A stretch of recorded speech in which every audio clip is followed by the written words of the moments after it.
For the past 6 years, Bob and Arlene Holmes have been trying to learn and understand everything they can about violence and mental illness and how to address it. They come to this eclectic garden dedicated to crime victims in Southern California near their home, where they remember and pray for those who their son, James Holmes, murdered and maimed.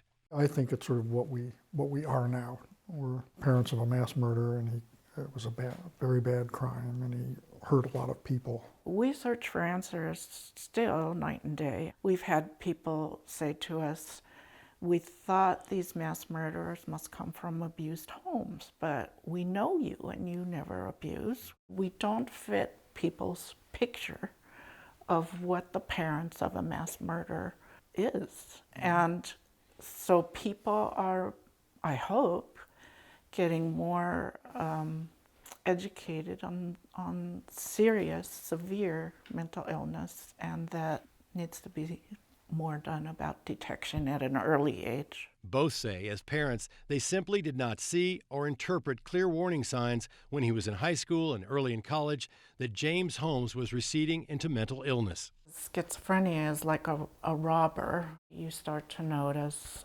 that he's pulling back, staying alone much more, not talking very much. So when he was diagnosed later with schizophrenia or some of the other diagnoses along the schizophrenia spectrum, we learned that this gradual decline in interaction and in talking, speech, were hallmarks of this disease, this mental illness. People say to me, well, the things you're describing are teenagerhood. I can only sum it up in a sentence and say, it doesn't go away, it doesn't get better. And it did not go away for our son. You know, I'm very introverted, I'm not a particularly good communicator.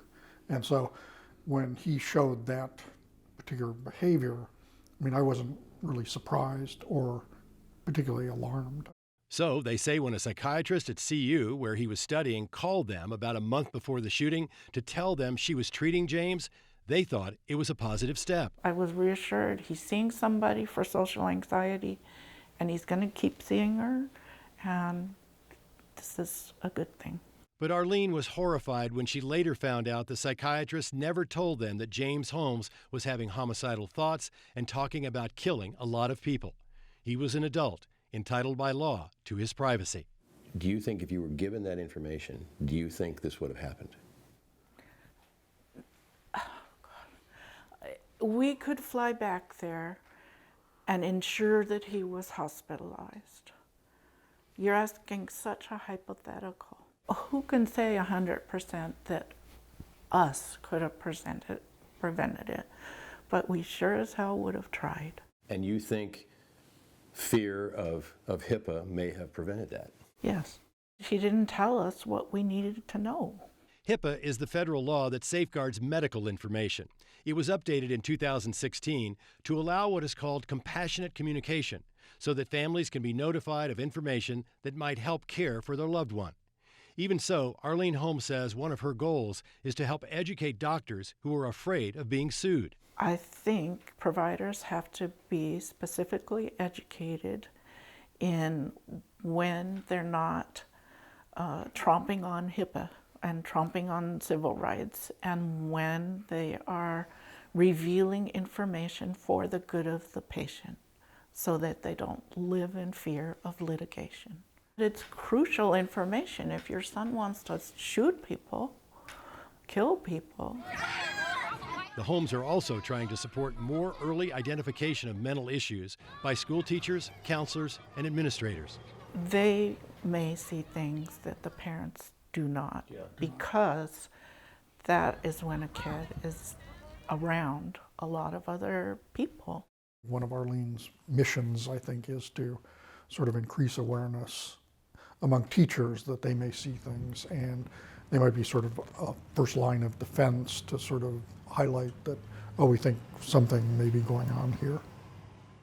Do you blame yourselves for not knowing? Yes. Yeah. Yeah. We're his parents. We should have known if anybody would, you know, so no, we didn't. Yeah, we do. their son's in prison for the rest of his life, and and we still have to live our lives, and so do they. And so, part of me feels for them being put in that position, that spotlight, because of something that your son did. Marcus Weaver was shot and seriously wounded by James Holmes, and Weaver's friend, Rebecca Wingo, was murdered. He is now an activist for preventing gun violence and says more has to be done to keep weapons from the mentally unstable. Having a red flag law in Colorado would definitely thwart a lot of these mass shootings, and also thwart people who have guns who necessarily shouldn't have them. Do you blame the Holmes for what their son did? You can't blame the Holmes for what the son did. Weaver says he has forgiven the shooter, although he does not know if all Aurora Theater victims feel the same way.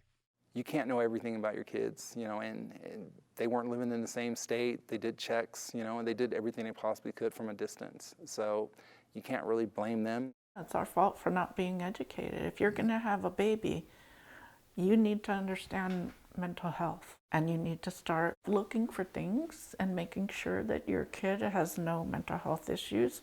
And that's the message. That's the message. And that is their reality, that victims live every day with what their son did. They've lost a leg, they've lost a loved one, They're paraplegic, they're in a wheelchair for life. We printed out a list, and periodically we pray for them. We go through it just to remember who they were and what happened to them. You carry that with you? Every day. Mm-hmm. Every day.